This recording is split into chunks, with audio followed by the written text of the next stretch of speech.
नमस्कार, जय शिवराय. मी पद्मा जुगल किशोर तापुडिया, वय 70 वर्ष. मी छत्रपती संभाजीनगरची राहणारी आहे.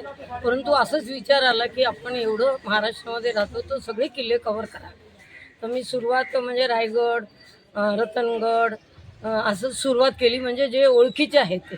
नंतर असं केलं की जुन्नरचा एरिया करायचा, सिन्नरचा एरिया करायचा, नाशिक करायचं. मग असं करता करता नांदेडच्या विभागात आले, कंधार केला आणि रोहिलागड केला आणि आता इथे आलेली आहे. मला पहिल्यांदा इतका छान अनुभव आला की गड किल्ल्यासाठी कोणीतरी माहिती सांगते आणि छान विचारपूस करते, त्याबद्दल मला खूप आनंद झाला.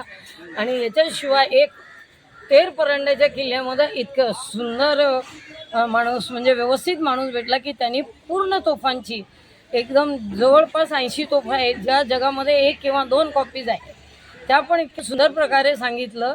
आणि आता जे मी गड किल्ले करत आहे, माझा आहे आता 52वा किल्ला. आणि बऱ्याच किल्ल्यामध्ये सेंट्रल गव्हर्नमेंट करणं, पायऱ्या बनवणं किंवा तिथे बोर्ड लावणं, अशा बऱ्याचशा गोष्टी होत आहेत. त्याबद्दल मी आपल्या आर्कॉलॉजी डिपार्टमेंटचे आणि गड संवर्धन करणाऱ्या लोकांची खूप खूप आभारी आहे. जय शिवराय, जय महाराज. तुम्ही नांदेडच्या नंदगिरी किल्ल्यापर्यंत कसे पोहोचलात? म्हणजे तुम्हाला कुठून माहिती भेटली का? मी असंच या पट्ट्यामध्ये निघाली.